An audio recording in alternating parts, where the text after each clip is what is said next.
What's up, guys? Welcome back to my YouTube channel. We have yet another informational video about what it takes to really build your dream physique and have an overall better life. Building your dream physique, reaching any of your fitness goals, or any goal in general is all about persevering, and it's very, very hard to continue to keep going when you're very frustrated. So in order to mitigate frustration, we need to work on making things efficient. In order to make things efficient, we need to look at more than just calorie deficit and training.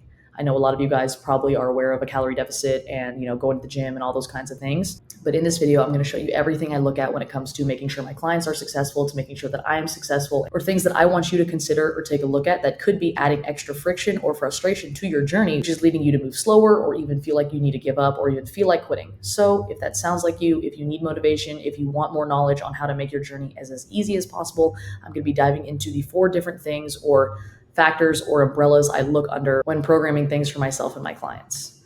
Without further ado, I want to remind you guys to do hard things, do the things that you say you will, and don't care what anybody thinks about you. Let's go ahead and get into the video. So when it comes to any client, whatever it may be, for the most part, they fall into 3 different categories. So category 1, you just need to build muscle, you're carrying minimal body fat. Category number 2, you're skinny fat or just don't have the desired body composition that you want and you're carrying some sort of excess fat. Or number 3, you're overweight and you need to focus on fat loss. That's who we're going to be targeting today. If you are building muscle, you can still use principles in this video. But regardless, if you are on your fitness journey experiencing any frustration or just have no idea where to pivot or navigate, this video will definitely give you some sort of help. This video and the other videos on my channel can definitely give you some insight and knowledge that'll help you along in that journey, even if you're a beginner, a seasoned lifter, an intermediate lifter. If you lift at all, if you're reaching any goal at all, this video will definitely help you.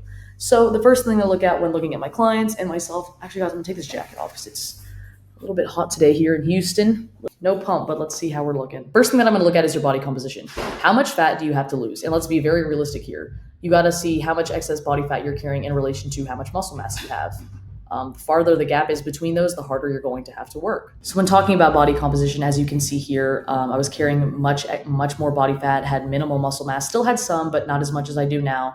And here, obviously, I'm carrying minimal body fat, more muscle mass. This change was a result of unworking my negative habits and reinforcing the good ones that I had. Current body composition will dictate a lot about training and nutrition, and then the other things I'm going to mention in this video are applicable to literally everyone.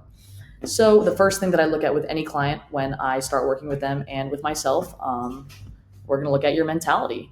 So you may be wondering, Megan, why are you not talking about training and nutrition? Well, because it's more than just that if you want to build your dream physique and keep it.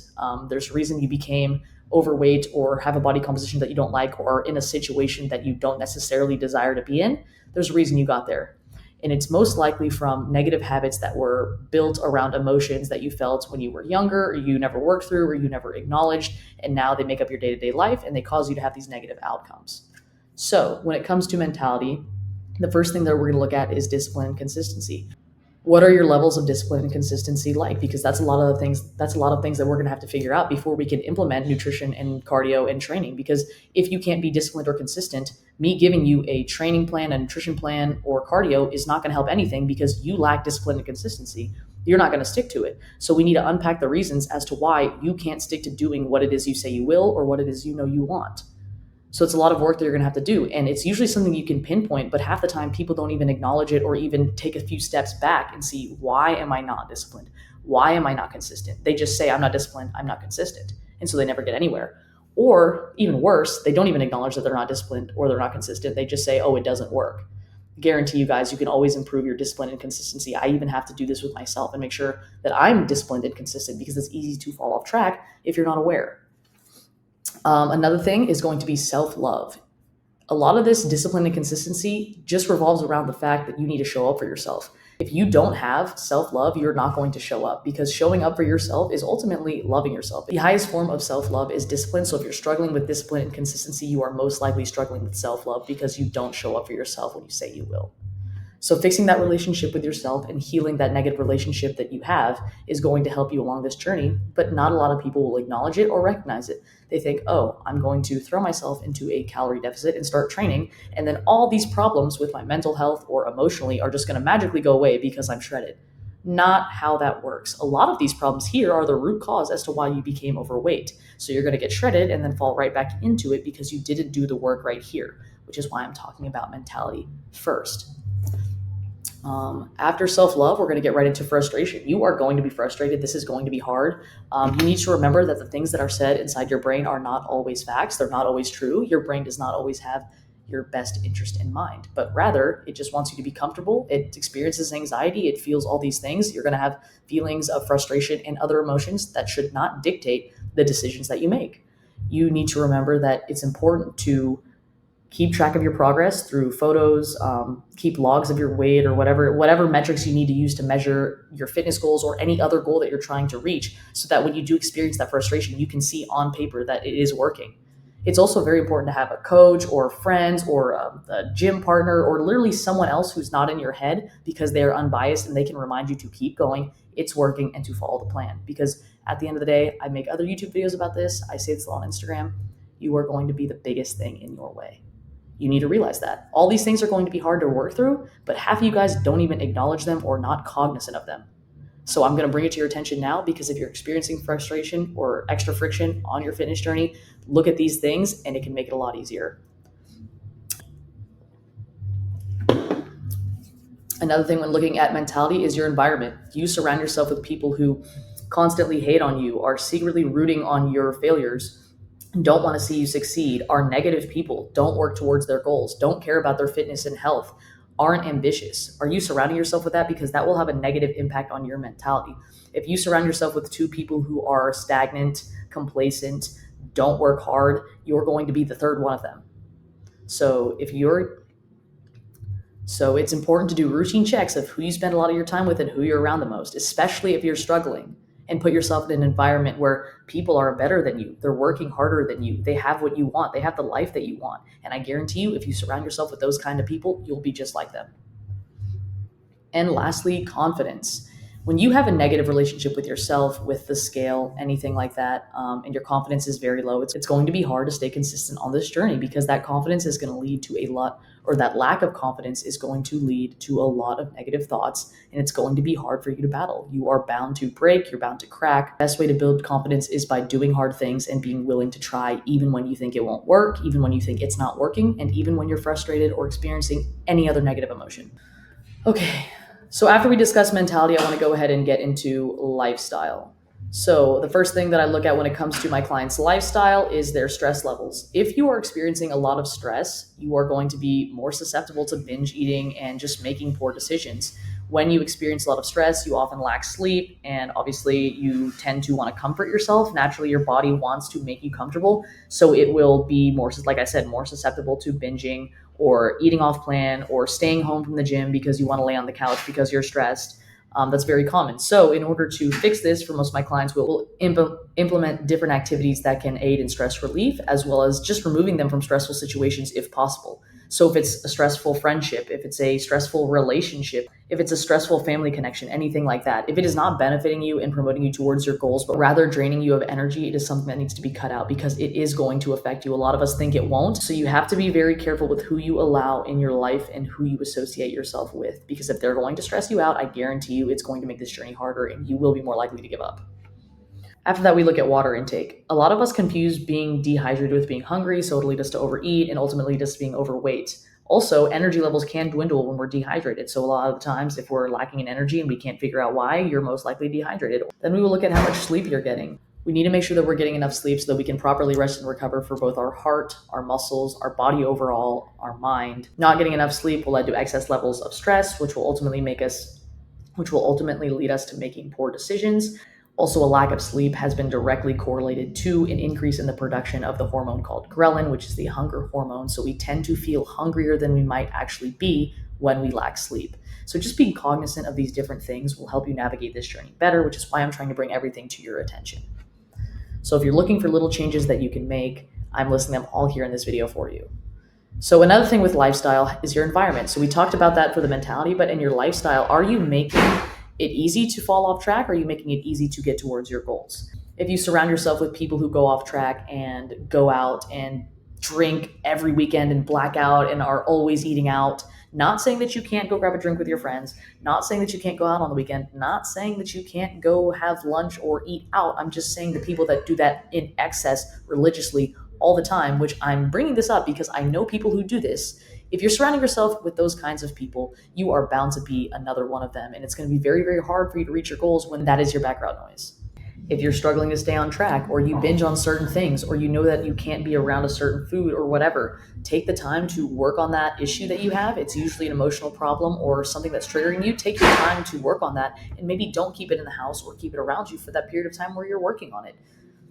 So after we discuss lifestyle, we're going to go ahead and get into resistance training. This is something that everyone talks about. This is probably the shortest one that we're going to discuss because I talk about it a lot. But for resistance training and cardio, you're going to want to make sure that you're implementing progressive overload. Now, one thing I know you can implement to see progress if you haven't done it already is simply keeping track of your weights each week. Now, I know how annoying that can be when you're doing it in your notes or doing it in your Google Docs or Word document, whatever. I know that's annoying to do. I literally talk to my clients about this all the time, and it's crazy to me that they're like, a lot of the people I get on the phone with are not implementing progressive overload, and they go to the gym so religiously, but they're not progressing. The software I use for my clients and for myself makes it super easy for us to stay on track because we can log our weights, log our reps, log our sets, all that stuff, and just refer back to it next week to ensure that we're implementing progressive overload and not just relying on our memory and just grabbing the same weight every single time. And then after that, training intensity. If you're going to show up to the gym, you might as well make every rep, every set, every movement count, because ultimately you're going to want to get the progress as fast as you can. So why would you go and half-ass the workout? That is your valuable time that you are putting towards your training. You might as well give it everything that you got. Now, I'm not saying that every workout has to be phenomenal. Some days you only have 70% to give. Some days you only have 50, but it's about giving 100% of what you do have. Lastly, when it comes to this, we're getting into structure. A lot of you guys are at day one every single day because you have no structure. You show up to the gym, you do random things, you pick up the same weight or a random weight, or there's literally no rhyme or reason as to why you do things, and that's why you don't see the progress. Like, yeah, maybe you do show up 5 times a week, but you do random things, or you literally don't keep track of it. I would be frustrated as hell too if I showed up to the gym 5 times a week and put all that time and effort into it and didn't see the results I was looking for simply because I didn't have any resemblance of a plan. Even if it's the world's most simplest, basic plan ever known to man, it's still better than going in there and basically shooting from the hip. You want to have some sort of structure so you can pinpoint if you're growing or not, or if you're making progress. And then as far as cardio goes, I don't recommend HIIT cardio simply because it's hard to adhere to. Not many people want to do it. If you don't want to do it, you're less likely to do it when you're supposed to. I usually recommend low intensity forms of cardio or even step goals, something where you're monitoring your heart rate or hitting daily step goals, something like that. You can do your preferred form of cardio. It doesn't need to be HIIT because you think it needs to be hard. That's another thing. We make this journey unnecessarily hard because we perceive it as something that's supposed to be a grind and difficult. But getting there and the process of just being disciplined and consistent is difficult enough. You want to make everything else efficient. The last thing I'm going to get into before I wrap up this video is going to be nutrition. So if you are one of those 2 people that I mentioned at the beginning of the video, so you need a body recomposition because you're skinny fat or you're just carrying excess body weight, you're going to need a calorie deficit of some sort. When it comes to a calorie deficit, a lot of us will like go on Google and find whatever our macros are and then follow that religiously. And so let's say that calorie deficit is 1,800 calories. And so we just say, okay, I'm going to eat 800 calories a day and I'm going to lose weight. Well, number one, last time I checked, losing weight is not equivalent to building your dream body. So yes, theoretically, you would lose weight if you were to just put yourself in a deficit.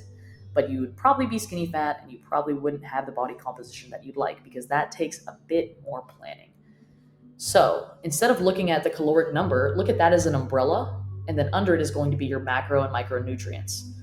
You want to look at those macros and those micros to optimize your nutrition so you can get the best results possible. Because if you're going to stick to a meal plan, you might as well make it a good one. So first, let's go ahead and get into structure. Simply having a structure to what you eat every single day allows you to learn what works for you and what doesn't. Sometimes people have trouble digesting certain things that another person would digest perfectly fine. You will never learn these things if you don't take the time to and experience the trial and error that I encourage everyone to do.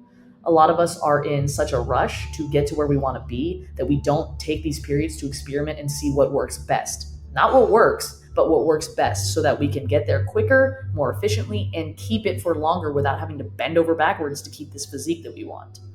So in implementing structure to what you eat, I'm not saying that it has to be down to the gram, down to the same exact foods all the time. I'm just saying implementing some form of structure so you can have a bit of consistency and be able to see how your body reacts to certain foods and what works and what doesn't. A lot of us get that calorie deficit and we fill it with whatever the hell we want every single day with different things. And it's like, how do you know what works if you don't? How do you know what works if there's no structure and no consistency? All you have is this number and you're filling it with random shit. Another aspect I look at when it comes to nutrition is going to be meal timing. Just knowing why I eat certain things or why my clients eat certain things at certain times and for what purpose is going to make the journey a lot easier. Like, obviously, your body's going to react differently if you eat your entire meal plan at the end of the day versus if you structure it properly to optimize performance. So, for example, things like surrounding your workout with carbs. So, sandwiching your workout with carbs so that you can give yourself the energy to push to failure and keep that training intensity high, as well as replenishing the glycogen storages you just burned through post workout with carbs after you train. And then, of course, implementing some different sources of protein, both before and after your workout, things like that. I tend to program majority of my clients' fats at the end of the day because they digest a little bit slower and they make you a bit tired, a bit lethargic. So that'll prime them for bedtime, but everyone's different. Just knowing when and why you're eating things can give you just a bit of an edge on this journey and make you a little bit less frustrated because you can place your meals in a way that would make you most successful and optimize your performance instead of just eating random shit at random times. And so just being strategic with meal timing can make things easier for you and keep you fuller longer, keep you more energized if you're strategic with it. Another thing that I look at with my clients is their relationship with food. I made a previous YouTube video about this. It was about food being your friend and how it's not something that you should have to fight against or battle to get where you want to be. It's usually your relationship with food that you need to heal. This negative relationship with food is often paired with a negative relationship with our body image, with ourselves, with the scale, and it causes us to see food as the enemy. And when we see food as the enemy, again, we're more susceptible to eating disorders like binging or anything really. It can be on either end of the spectrum. And that mental toll having a negative relationship with food takes on you will slow you down in the journey and make it hard for you to keep going and lead to a lot of frustration. I've noticed this from myself as well as my clients. I had a negative relationship with food for a long time to the point where I put myself in a deficit and I kept trying to go lower and lower and lower, when in reality, that was not the way to go about things. But because I was almost scared to eat food, I ended up suffering so much more and not reaching my goals as fast as I could and almost gave up because I didn't realize that if I used food correctly and utilized all the macro and micronutrients to my advantage, I'd actually be able to build the dream physique I was looking for. Instead of focusing on, I can't eat this, I can't eat that, I need to eat less and less and less and less and less, and just being terrified of food. Ultimately, healing that when I was younger was able to get me where I am today. And I work with a lot of people on this because so many people have this negative view of food and this relationship with food because of the body dysmorphia and the poor confidence levels. Again, a lot of mental work that you have to be able to do to be successful on this journey. And so I'm very thankful that I went through it because it made me stronger, it made me who I am today. And it allows me to have this perspective that I can then pass on to you guys and tell you guys about so that if you are struggling with it, you don't think that it's never going to go away. Okay, another thing I want to discuss is food choices and other components besides calories. So again, kind of going back to, you guys are going to go on Google and find this number that you think is the law of the land, and that's what you need to follow because that's what Google told you that your calorie deficit is, and you're going to fill that deficit with whatever the hell you want. When you look at your calories as an umbrella and underneath it you see micro and macronutrients, you will understand that it's important to have both of those. A lot of us at the beginning of our fitness journey, especially when it's fat loss, and we're very frustrated, we tend to focus on low calorie, high protein. That's great. That's awesome.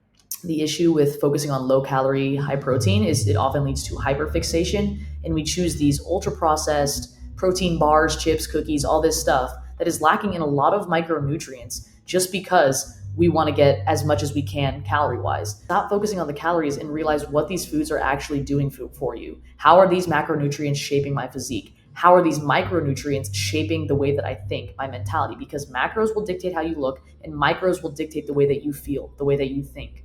So when we're so focused on low calorie, high protein, we tend to lean towards those ultra processed foods, which are great in moderation and great as a little treat. But when our entire diet is comprised of them, we are leaving a lot of essential micronutrients that are imperative to making sure that we feel our best on the table.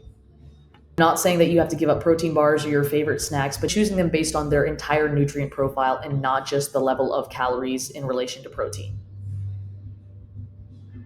And lastly, macronutrient purposes, the why. Again, we hyperfixate on this caloric number and we don't realize what each macronutrient is doing for our body. Why am I eating this protein? Well, it's building the muscle that I'm tearing apart while I'm training and it's keeping me satiated so that I don't need to eat excess. Why am I eating these carbs? Well, it's replenishing my glycogen storages after I work out, and it's giving me energy to get through the day and to get through training. Why am I eating these fats? Because it's regulating my hormones and making sure that my body is operating properly. Understanding the why behind why you're eating every single thing will help you make better food choices because you know it's affecting the way that you look and the way that you feel.